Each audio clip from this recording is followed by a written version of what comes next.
오늘을 사는 믿음, 오늘을 사는 믿음이라는 제목으로 함께 말씀 나누도록 하겠습니다. 흔히 꿈이라는 것은 좋은 것으로 여겨지지만 오히려 가끔은 그것이 사람을 망가뜨리기도 합니다. 물론 꿈이라는 것은 힘든 현실을 버티게 하며 사람을 성장하게 만들기도 하고 그것을 이루기 위해 성실함을 갖추도록 만들어주기도 합니다. 그러다 보니까 이 꿈에 대해서 나쁘게 생각하는 사람들은 거의 없습니다. 하지만 어떤 부류의 사람들에게는 꿈이라는 것이 그 사람의 삶을 망치는 칼날이 되어버립니다. 실제로 어떤 분들은 꿈은 아주 크게 꾸고 자신이 굉장히 대단한 사람이 될 것이라고 여깁니다. 문제는 현실이 그렇지 않으니까 그냥 꿈만 붙들고 있는 채로 혼자 처박혀 버립니다. 예를 들어서 요즘 일을 하지 않는 젊은이들이 굉장히 많다고 합니다. 그들 중에는 본인의 가치를 너무나 크게 보고 꿈은 크게 가졌지만 현실이 너무 보잘것이 없으니까 초라한 일을 하느니 나는 그냥 일을 안 하겠다 이렇게 주저앉아 버리는 경우가 참 많다고 합니다. 실제로 굉장히 오랫동안 일을 하지 않은 청년을 만나본 적이 있었습니다. 대화를 나눠보니까 굉장히 허황된 꿈을 꾸면서 스스로에게 대단한 재능과 엄청난 가능성이 있다고 믿고 있었습니다. 하지만 객관적인 시각으로 보면은 그 청년은 나이에 비해서 갖춘 것이 굉장히 없었습니다. 학벌도 그냥 그저 그랬고 경험은 거의 없다시피 했고 딱히 자기가 하고 싶다는 것이 있는데 능력도 그냥 그랬습니다. 한마디로 그 나이에 비해서 평균보다 떨어지는 느낌을 많이 받았습니다. 실제로 자신이 바라는 그런 꿈에 대해서 제대로 도전해 보기 위해 세상에 나가본 적도 없었고 그냥 혼자 방구석에서 자신의 마음이 동할 때만 좀 찔끔찔끔 준비를 하고 있었습니다. 문제는 그 분야의 전문가가 아닌 제가 봐도 그 청년이 준비하고 있는 것이 그냥 좀 별거 없어 보였습니다. 저 정도는 그냥 아무나 쉽게 할 수 있는 것 아닌가? 대단하다는 생각이 전혀 들지 않았습니다. 심지어 열심히 하지도 않고 하루 종일 게임하고 웹서핑하다가 하루에 1시간 정도나 자기가 하고 싶은 일을 준비하다가 잠이 듭니다. 그러면서 10년이 가까운 세월을 나는 준비 중이다 이러면서 시간을 보내고 있었던 것입니다. 이미 해도 안 될 것을 본인이 잘 알고 있는 것 같긴 하지만 그 현실을 인정하고 싶지 않으니까 현실을 부정하면서 그냥 집구석에 처박혀 있던 것이었습니다. 그런데 생각보다 굉장히 많은 사람들이 자신의 현실을 받아들이고 싶어 하질 않습니다. 지금 자신의 삶에 대해서 굉장히 불만을 많이 가지고 살아갑니다. 허황된 꿈을 꾸진 않더라도 이대로 살고 싶지 않다라고 생각하면서 현실을 받아들이려 하지 않습니다. 그러니까 매일같이 삶에서 마음에 들지 않는 부분이나 자신의 처지에 대해서 불만을 내뱉습니다. 그나마 그런 불만족들이 좀 좋은 쪽으로 발휘되어 가지고 더 나은 삶을 살겠다면서 노력하고 준비하고 있으면 좋을 텐데 안타깝게도 그런 사람들은 그리 많지 않습니다. 그냥 습관적일 정도로 불만만 내뱉고 의욕도 없이 살아갑니다. 자신에게 주어진 학업이나 직장생활도 대충대충 하면서 그저 하루를 때우고 살아갑니다. 심지어 크리스천들 중에서도 현실을 부정적으로 받아들이며 사는 사람들이 굉장히 많습니다. 믿음이 있다고는 하지만 감사보다는 불만이 훨씬 더 많고 하루하루를 그냥 흘려보냅니다. 그러면서 삶에서 자신에게 이게 만족이 되지 않는 부분들을 계속 찾아냅니다. 자신의 삶에 어려움이 많았고 자신의 환경은 별로이고 하나님께서 자신에게 주신 것이 별로 없다면서 답답해하고 우울해합니다. 그러니 기도를 해도 신세한탄만 하고 있고 삶을 나누거나 대화를 해도 불만과 짜증이 가득합니다. 마음에 그렇게 부정적인 것들이 가득하니까 좋은 일이 생겨도 하나님께 열심히 감사를 하거나 찬양하지 않습니다. 삶의 기쁨도 없고 평안도 없는 것입니다. 심지어는 비교의식에 빠져서 더 편해 보이거나 더 많은 것을 누리는 사람들을 보며 시기와 질투를 쏟아냅니다. 그러니 믿음이 있다고는 하는데 마음이 지옥인 것입니다. 신앙이 있다고는 하지만 마음이 불만과 짜증과 시기와 질투로 썩어 들어갑니다. 그러면서 또 누군가를 탓하기 시작합니다. 좋지 않은 환경을 주신 부모님을 탓하거나 상처 준 사람을 원망하기도 하고 주변의 친구들에 대해서 불만을 표출하기도 하며 심지어는 하나님께도 섭섭한 마음을 드러냅니다. 그러나 이렇게 남을 탓하면 뭐가 달라집니까? 관계가 깨지고 신앙이 연약해지며 본인만 망가질 뿐입니다. 오늘 나의 현실에 대해서 제대로 받아들이질 못하고 허황된 꿈을 꾸고 있거나 불만만 품고 있으면 제대로 된 신앙을 가지기가 어렵고 온전한 삶을 살기도 쉽지 않습니다. 그런데 이렇게 오늘 자신의 현실을 제대로 받아들이지 못하며 방황하고 있는 사람들이 많습니다. 그 이유가 무엇입니까? 오늘 나의 삶을 믿음으로 해석하고 있지 않기 때문에 그렇습니다. 믿음으로 나의 삶을 해석한다는 것이 무엇입니까? 하나님께서 지금 나의 삶을 맡겨주셨음을 기억하며 살아가는 것을 말합니다. 지금 나의 삶이 그냥 우연히 주어진 것이 아니라 하나님께서 맡겨주셨고 인도해 주셨으며 은혜를 베풀고 계시다라는 것을 믿는 것이 바로 믿음의 삶입니다. 실제로 하나님께서는 심판받아 마땅한 죄인이었던 우리를 십자가로 구해 주셨고 하나님의 백성과 자녀로 삼아 주셨습니다. 그러니 우리는 하나님과 동행하며 그분의 인도하심과 도우심을 누리며 살 수 있게 되었습니다. 바로 매일 우리 삶 속에서 하나님의 은혜와 인도하심을 누리는 삶을 살 수 있게 됐다는 것입니다. 이렇게 하나님께서 베푸신 은혜와 사랑으로 나의 삶을 바라보지 않으니까 매일같이 불만과 원망과 시기심에 사로잡혀서 살아가게 되는 것입니다. 그러나 하나님 안에서 나의 삶을 받아들이며 그 안에서 또 감사하며 하나님의 뜻대로 살아가는 것이 바로 믿음이며 하나님의 뜻대로 살아갈 수 있는 길이라는 것입니다. 올해 우리가 앵커스 어웨이 하나님의 뜻을 향해 나아가자라는 주제를 가지고 여러 성경의 인물들을 살펴보고 있습니다. 오늘은 그 누구보다 불만을 가질만 했지만 자신의 현실을 받아들이며 하나님의 뜻을 향해 나아갔던 사람 요나단을 살펴보고자 합니다. 요나단은 정말 마음이 무너질 만큼이나 힘든 현실을 받아들여야 했지만 그는 기꺼이 자신의 삶을 인정하고 그 안에서 하나님의 뜻을 행하며 살았던 사람입니다. 요나단은 일단 이스라엘의 첫 번째 왕이었던 사울의 맏아들이었습니다. 한마디로 왕세자였다는 것입니다. 그러니까 다음으로 이스라엘의 왕이 되어야 할 사람은 바로 요나단이었습니다. 하지만 요나단의 아버지 사울의 죄악으로 인해서 하나님께서는 심판을 선포하십니다. 그리고 이스라엘의 다음 왕으로 사울의 신하였던 다윗을 선택하십니다. 요나단은 자신의 아버지 때문에 왕이라온 영광스러운 자리를 잃게 되었습니다. 게다가 또 이런 상황에서 사울 왕이 폭주하기 시작합니다.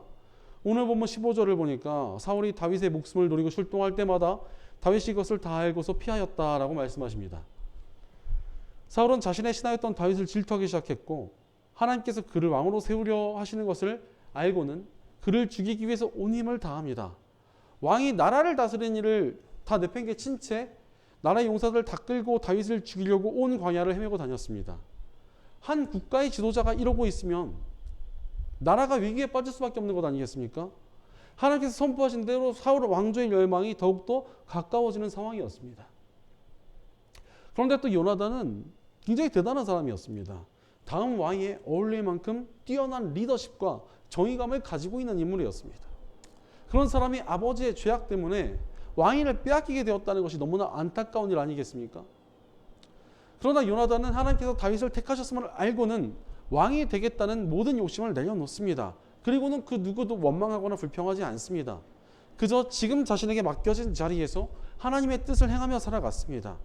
그것이 바로 믿음의 사람다운 능력이었습니다. 그렇게 요나단은 악한 사울 왕가에 속한 사람이었지만 하나님의 사람으로 인정받았습니다. 사실 우리도 마찬가지입니다. 내게 주어진 오늘의 현실이 불만스럽고 짜증이 날 수 있습니다. 그러나 그런 마음에 머물지 말고 나의 오늘을 믿음으로 받아들여야 합니다. 바로 불만족스러운 현실 가운데서도 여전히 부어지고 있는 하나님의 은혜를 기억하고 감사하며 믿음으로 서 있어야 한다는 것입니다. 그리고 그렇게 오늘 나의 현실 속에서 믿음으로 살아가는 것이 우리를 하나님의 사람으로 세워주며 우리 현실 속에서 믿음으로 승리하여 우뚝 서도록 할 것입니다. 그러니 우리는 오늘을 믿음으로 살아야 합니다. 그렇다면 우리가 구체적으로 오늘의 현실에서 믿음으로 살아간다는 것이 무엇입니까? 첫째로 오늘 내 삶 속에서 선한 일을 하며 믿음으로 살아가야 합니다. 하나님께서 오늘 나의 삶을 맡겨주셨다면 우리는 어떻게 살아가야 되겠습니까? 오늘 내 삶에 맡겨주신 하나님의 뜻을 이루어드리며 살아가야 합니다. 그것을 우리가 사명이라 부릅니다. 가끔 사명이라고 말하면 뭔가 엄청나게 거창한 것이라고 생각하시는 분들이 굉장히 많습니다. 실제로 어떤 분을 보니까 봉사활동을 굉장히 열심히 하십니다. 교회에서도 열심히 봉사하시고 심지어 평일에는 사회복지시설까지 찾아가서 엄청나게 열심히 봉사를 합니다. 그런데 이분의 기도 제목을 들어봤는데 하나님께 쓰임받는 삶을 살게 해주세요라고 기도를 하고 있었습니다. 그래서 이미 훌륭한 일을 하면서 쓰임받는 것 같은데 왜 쓰임받게 해달라고 기도를 할까 굉장히 의아했습니다. 알고 보니까 이분이 하나님께서 언젠가 자신의 삶의 기적적이며 초자연적인 역사로 아주 큰 일을 맡겨주실 것이다라는 기대를 하면서 뇌물처럼 이 모든 봉사를 하고 있었던 것입니다. 이렇게 자기가 열심히 봉사를 해야 하나님께서 엄청난 역사를 이뤄주실 것이다 라고 생각하면서 헌신하고 있었던 것입니다. 그러니 그 봉사 자체는 훌륭했지만 그분의 모습을 보면 기뻐 보이지도 않고 진심이 담겨있지도 않았으며 굉장히 지쳐 있었습니다. 그러나 여러분, 지금 내가 서 있는 지금의 자리가 바로 사명의 자리입니다. 우리는 지금 내게 맡겨진 삶 속에서 내가 하나님과 영혼을 위해 할 수 있는 것들을 하며 오늘을 믿음으로 살아야 합니다. 그것이 바로 우리가 오늘의 삶에서 해야 할 선한 일입니다. 오늘 말씀의 주인공인 요나단은 바로 그러한 삶을 살았습니다. 오늘 보면 16절을 보면은 사울의 아들 요나단이 호레스로 다윗을 찾아와서 하나님을 굳게 의지하도록 격려하였다라고 말씀하십니다. 요나단은 왕자에다가 리더십도 있고 전공도 많이 세운 사람이었습니다. 그런 자신 대신 하나님께서 신하인 다윗을 왕으로 세우려 하신다는 사실이 분명히 실망스러웠을 것입니다. 당연히 나에게 주어진 자리가 있는데 그 자리를 빼앗기게 된다. 이게 얼마나 안타까운 일입니까? 그러나 요나단은 자신에게 주어진 현실을 받아들입니다. 그리고는 그 현실 속에서 그냥 살아가지 않습니다. 원망이 주저앉지도 않았습니다. 그 현실 속에서 하나님의 뜻을 행하러 길을 떠납니다. 바로 자신의 아버지 사울에게 쫓겨다니다 지쳐있던 다윗을 몰래 만나러 갔습니다. 지친 다윗을 만난 요나단은 다윗을 격려하며 응원해 줍니다. 자신의 현실을 받아들인 채 그 안에서 자신이 할 수 있는 선한 일을 한 것입니다. 사실 요나단의 인생은 늘 그러했습니다. 강력한 적들 앞에서 아군이 두려워하며 떨고 있자 부하 한 명과 적진을 휘저어놓는 용기를 발휘했습니다.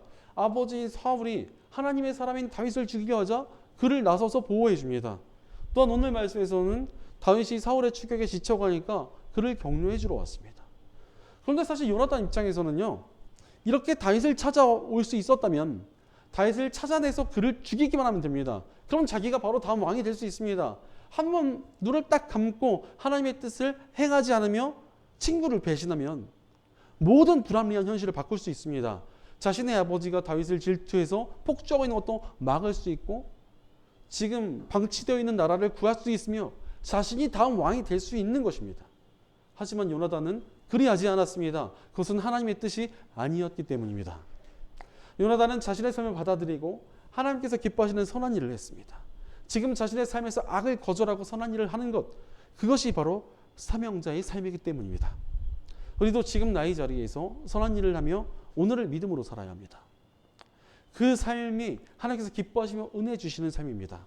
그럼에도 불구하고 많은 사람들이 지금 자신의 자리를 받아들이려 하지 않습니다. 왜 그렇습니까? 자신에게 기준을 두고 있어서 그렇습니다. 자기가 기준이 되어 내 마음에 들지 않는 자리는 사명의 자리라 여기지는 않습니다. 내 마음에 드는 크기, 명성, 물질이 있어야 사명이지 그렇지 않은 곳이면 빨리 벗어나야 될 곳이라고 여기거나 진짜 사명으로 가기 위한 짜증나는 계단이라고 여깁니다. 그러다 보니까 자신의 자리에서 하나님의 뜻을 행하고 선한 일을 하는 것을 별로 좋아하지는 않습니다. 물론 사람이 더 좋은 자리를 원하는 것은 당연한 일이긴 합니다. 그러나 그렇다고 해서 과정이 중요하지 않은 것은 아니라는 것입니다. 세상은 이런 말을 합니다. 뭐로 가도 서울만 가면 된다. 결과가 좋으면 모든 것이 다 좋다라고 이야기합니다. 하지만 신앙은 그런 것이 아닙니다. 신앙은 처음과 중간과 나중과 끝이 다 바른 것을 추구하는 것입니다. 많은 사람들이 자신이 원하는 좋은 자리나 남들이 부러워할 만한 위치에 서게 되면 내가 그때는 하나님께서 원하시는 대로 하나님의 뜻대로 살겠습니다. 이렇게 말합니다. 그러나 오늘의 현실 속에서 하나님의 뜻을 행하지 않은 사람은 아무리 좋은 자리에 가도 그렇게 살 수가 없습니다. 지금의 삶에서 행하는 모습이 자기 자신인 것입니다. 오늘 나의 자리에서 하나님의 뜻을 행하지 않으면 앞으로도 그렇게 사는 것은 불가능합니다. 그러니 우리는 체크해 봐야 합니다. 내가 정말 지금의 자리에서 하나님께 감사하며 살고 있는지, 사명의 자리답게 살고 있는지 살필 때 우리가 하나님의 뜻 가운데 바로 설 수 있습니다. 실제로 신앙이 있다고 하시는 분들 중에서도 하나님께서 자신의 삶을 더 좋은 자리로 보내주시고 더 나은 삶을 주시길 바란다라는 기도를 하는 분들이 굉장히 많습니다. 그래서 그런 좋은 곳으로 자기를 인도해 주시면 자기가 하나님께 어떤 헌신을 하겠다고 거래를 제안하기도 합니다. 그러나 이런 모습이 어떻게 온전한 믿음이랄 수 있겠습니까? 하나님께 좋은 자리를 달라고 거래하며 떼쓰기 전에 오늘을 믿음으로 살아야 합니다. 지금 내게 주어진 자리에서 감사하며 하나님의 뜻을 행하며 살아야 한다는 것입니다. 우리가 그런 삶을 어찌 살 수 있겠습니까? 십자가의 복음은 우리가 그러한 삶을 살 수 있도록 가르쳐 주십니다. 십자가의 복음이 주어지기 전에 우리가 어떤 존재였습니까? 우리는 죄로 인하여 하나님의 원수가 되었고 심판받아 마땅한 죄인이었습니다. 그러나 하나님께서는 하나뿐인 아들 예수 그리스도의 목숨으로 우리의 죄값을 대신하여 주셨고 우리를 구원의 길로 인도해 주셨습니다. 이제 우리는 죄인에서 하나님의 백성이자 자녀가 되었습니다. 우리에게는 하나님의 나라가 예비되어 있고 하나님의 인도하심과 보살핌을 받으며 그분과 동행하는 풍성한 삶의 자리가 열려졌다는 것입니다. 그러니 우리가 어느 자리에 있든지 십자가의 복음으로 그 은혜로 감사할 수 있게 되었다는 것입니다. 게다가 여러분 지금 이 땅에서의 삶은 잠시 지나가 버릴 것에 불과합니다. 우리는 하나님 나라에서 영원한 삶을 약속받았습니다. 지금 이 땅에서의 삶은 영원한 하나님 나라를 준비하는 자리라는 것입니다. 이곳에서 우리가 얼마나 하나님의 뜻을 따라 살았는지 선을 하며 살았는지에 따라 하나님 나라에서 받을 상급이 달라집니다. 그런 의미에서 지금 내게 어떠한 자리가 주어졌는가는 그렇게 중요하지 않습니다. 어느 자리든지 상관없이 그저 내게 맡겨진 선한 일을 하면 됩니다. 아무리 좋은 자리든 나쁜 자리든 금세 사라질 것들에 불과합니다. 그러나 우리가 지금 이 땅에서 준비할 수 있는 하나님 나라는 영원합니다. 그러니 우리는 내게 맡겨진 선한 일을 하면 됩니다. 그러면 우리가 있는 그 자리에서 하나님 나라는 확장될 것이고 그만큼 우리에게 하나님 나라의 상급이 주어질 것입니다. 바로 우리는 복음 안에서 오늘을 믿음으로 살아야 합니다.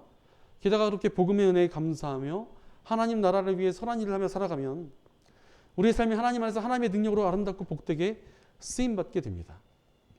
실제로 하나님의 능력으로 쓰임받는 크리스천들을 보면 특징이 있는 것 같습니다. 바로 그 자리에서 감사하며 하나님께서 원하시는 뜻을 찾는 사람들입니다. 예를 들어서 목회자들 중에서도 원하지 않는 것에서 사역을 하게 되신 분들을 보면 태도에 굉장히 차이가 나게 됩니다. 어떤 분들은 주님 저는 이런 데서 못 이기겠습니다. 다른 곳으로 가게 해주세요 라며 기도하시는 분들이 계십니다. 그러면 이상하게 사역이 더 안 풀리고 굉장히 어려움을 많이 겪게 되는 것을 보게 됩니다. 그러나 원치 않는 장소에서도 주님 제가 여기서 무엇을 하길 바라십니까? 라면서 기도하고 또 열심히 사역하는 분들이 계십니다. 또 그 기도대로 이런저런 시도를 하시며 하나님의 뜻을 찾으십니다. 그러다가 정말 그 사역이 확장이 되기도 하고 만남의 축복을 얻게 되기도 하며 길이 열려지는 경우를 굉장히 많이 보았습니다. 그러니 우리가 어느 곳에 가든지 해야 할 기도가 무엇이겠습니까? 어서 빨리 여기서 나가게 해주세요 라는 기도보다는 이곳에서 내게 맡기신 하나님의 뜻이 무엇입니까? 라고 묻고 그 일에 순종하며 그 자리에서 선한 일을 해야 합니다. 그것이 바로 믿음의 삶이며 하나님께서 기뻐하시는 삶을 살아가는 방법입니다. 그러니 우리는 나의 자리에서 하나님의 뜻을 구하고 그 뜻대로 선한 일을 하며 오늘을 믿음으로 살아야 합니다. 그때 우리의 삶이 하나님 안에서 더욱 능력 있게 쓰임받고 복되어질 것입니다. 그러니 지금 나의 삶 속에서 하나님의 뜻대로 선한 일을 하며 오늘을 사는 믿음으로 굳게 서서 하나님의 능력으로 쓰임받는 저 여러분 되시기를 간절히 축원합니다.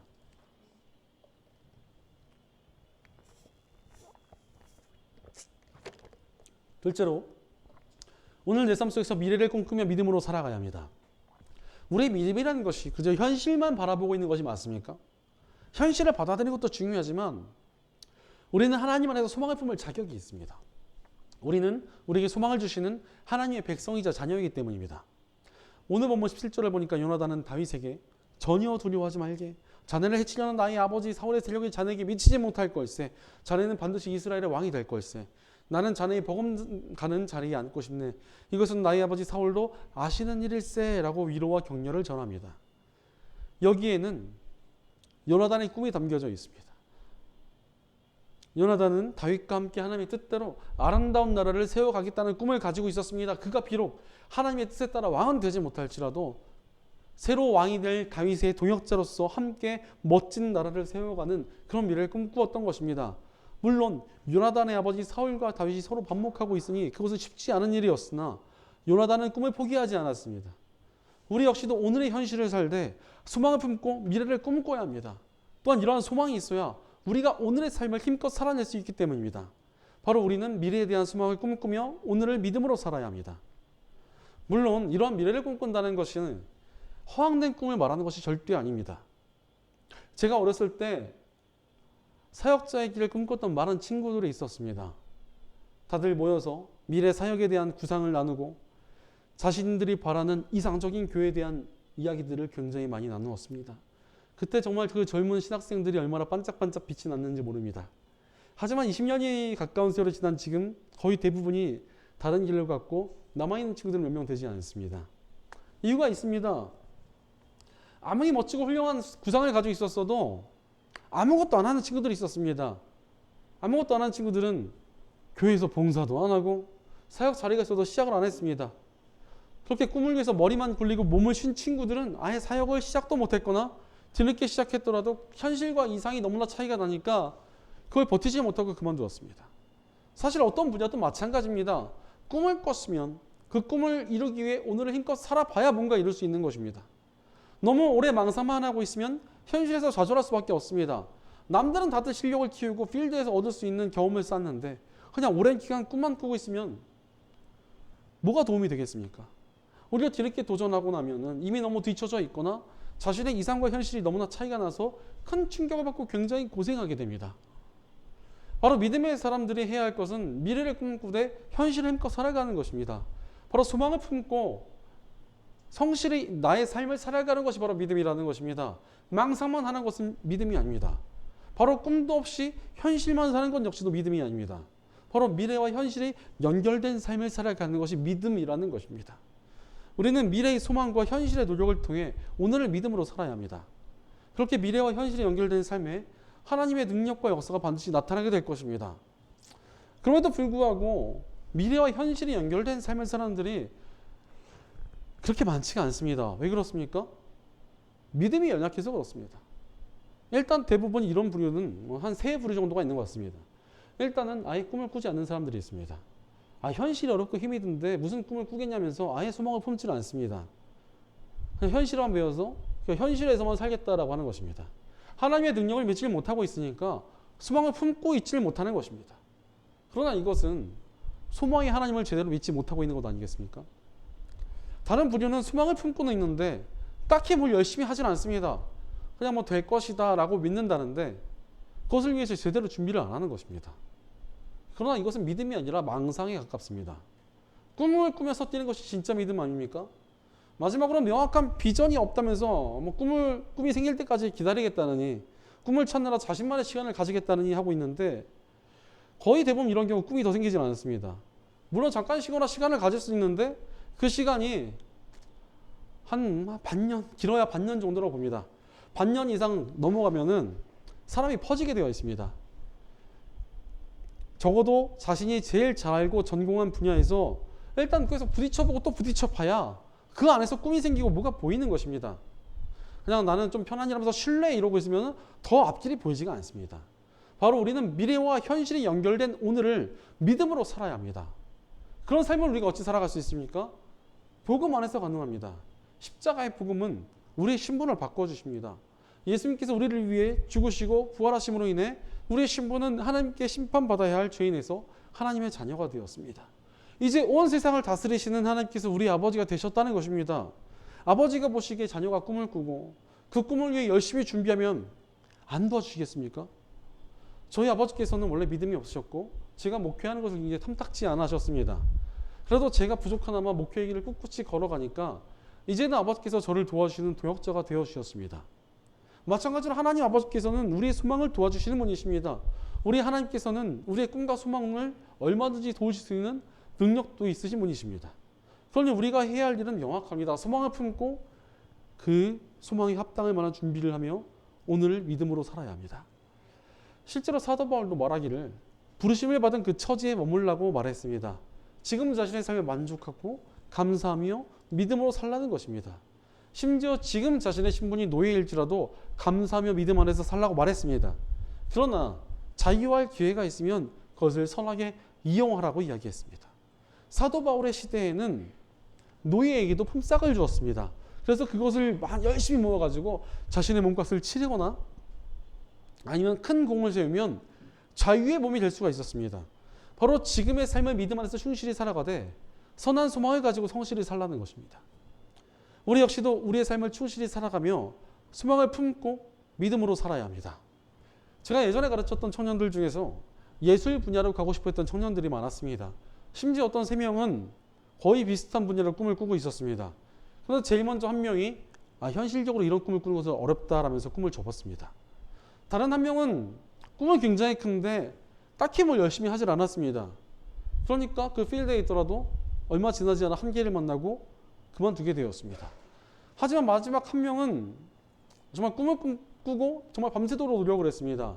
그러더니 이제는 자신이 꿈꾸던 분야에서 조금씩이나마 두각을 나타내는 예술가가 되었다는 소식이 들려오고 있습니다. 하나님께서 꿈꾸며 그에 합당한 삶을 사는 이의 삶을 선하게 인도하신다는 것입니다. 바로 하나님께서 소망을 품고 그에 합당한 준비를 하며 오늘을 믿음으로 살아야 합니다. 그때 우리의 삶이 하나님 안에서 아름답고 영광스럽게 쓰임받게 될 것입니다. 지금 나의 삶 속에서 소망을 품고 그 소망을 위해 준비하며 오늘을 믿음으로 살아내며 하나님의 능력으로 쓰임받는 저와 여러분 되시기를 간절히 축원합니다. 사랑하는 여러분, 우리의 오늘을 믿음 안에서 잘 살아가고 계십니까? 우리의 오늘은 하나님께서 맡겨주신 날입니다. 이 날을 그냥 흘려보내서는 안 됩니다. 우리는 우리에게 맡겨진 자리에서 사명을 다하며 살아가야 합니다. 그리고 그 자리에서 소망을 굳게 붙들며 우리 삶을 세워나가야 합니다. 그때 하나님의 손길로 우리 삶이 아름답고 영광스럽게 쓰임받고 세워질 것입니다. 오늘 말씀 18절을 보니까 다윗과 요나단은 하나님 앞에서 우정의 언약을 맺습니다. 요나단은 다윗을 격려하는 사명을 다했고 또한 다윗과 함께 미래를 꿈꾸었습니다. 앞으로도 함께 동역하자는 아름다운 미래를 같이 꿈꿨던 것입니다. 이것이 바로 믿음의 길 아니겠습니까? 하지만 안타깝게도 요나단은 자신의 아버지 사울과 함께 이스라엘로 쳐들어온 블레셋 족속과 맞서다가 전사하고 맙니다. 그러나 요나단의 아들 무비보셋은 살아남았습니다. 사실 이전 왕조의 후손들은 숙청하거나 격리되는 것이 대부분의 역사에서 일어난 일이었지만 다윗은 무비보셋을 살려주었을 뿐 아니라 왕자처럼 대접해 줍니다. 다윗이 요나단의 우정과 믿음을 기억했기 때문이었습니다. 그 덕에 요나단의 자손들은 다윗의 통치 아래서도 살아남았고 후손을 이어가게 되었습니다. 오늘을 믿음으로 살았던 사람 요나단 덕분에 멸망했어야 될 미래가 다시 새롭게 이어지게 된 것입니다. 현실을 살고 미래를 꿈꾸니 소망의 열매가 맺혀진 것입니다. 그러니 우리도 미래를 꿈꾸고 현실을 힘껏 꾸려가며 오늘을 믿음으로 살아야 합니다. 하나님께서 우리의 삶에 능력의 역사를 보이실 것입니다. 네덜란드의 코리텐봄 여사라는 분이 계신데 이분은 나치 독일의 치하에서 유대인들을 구하는 일을 하다가 수용소에 갇혀 독일인들에게 모진 수모를 받았던 분이었습니다. 그녀는 수용소에서 가족을 1년 아픔을 겪었지만 그런 어려운 환경 속에서도 하나님을 의지하며 하나님의 뜻대로 살기를 계속 이어갔습니다. 심지어 그 고통을 이겨내고 끝내 살아남아 나치 독일의 참상을 증언하며 복음을 전했습니다. 게다가 원수와 같은 독일인들에게도 복음을 전하며 자신의 자리에서 사명을 다하는 평생을 살았습니다. 자신의 자리에서 사명을 다한 코리텐봄 여사가 말하기를 불확실한 미래를 확실한 하나님께 맡기기를 두려워하지 말라라고 했습니다. 수용소라는 불확실한 어려움을 겪었지만 여전히 그녀에게 하나님께서는 확실한 분이셨다는 것입니다. 그런 고백을 그녀는 평생의 삶에서 외쳤던 것입니다. 우리 삶에도 이런 고백이 세워지기 원합니다. 하나님께 우리 삶을 완전히 맡겨드리고 오늘을 믿음으로 살아가기 바랍니다.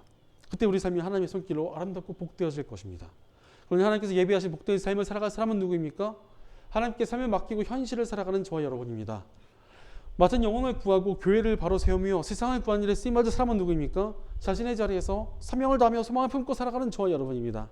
하나님과 함께 밝은 미래를 열어갈 사람은 누구입니까? 하나님께 우리의 미래를 맡기고 소망으로 꿋꿋이 오늘의 삶을 걸어가는 저와 여러분입니다. 지금 나의 삶 속에서 사명을 다하고 소망을 품으며 오늘을 사는 믿음으로 굳게 서서 하나님의 능력으로 아름답게 쓰임받는 저와 여러분 되시기를 주의 이름으로 간절히 축원합니다. 기도하겠습니다. 오늘날 우리의 삶을 맡겨주시고 보살펴주시는 하나님 감사를 드립니다. 하나님께서 우리에게 오늘의 삶을 허락하셨는데도 우리가 헛된 생각에 빠져 이 자리를 거절하거나 소망이 없이 대충 살아가진 않았는지 우리의 삶을 돌이켜봅니다. 그러나 이제 우리가 오늘의 삶을 믿음으로 살아가기 원합니다. 지금 나의 자리를 받아들이며 이 자리에서 맡겨진 사명을 이뤄가는 인생이 되게 없소서.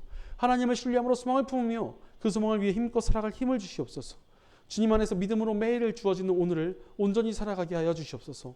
우리 공동체 가운데도 함께 해주셔서 우리 함께 믿음으로 굳게 서서 오늘의 삶을 살아내며 함께 소망을 품고 믿음으로 성장하는 공동체가 되게 하여 주시옵소서. 지금 이 순간에도 우리 함께 하시며 도우시는 우리 주 예수님의 이름으로 기도드리옵나이다. 아멘.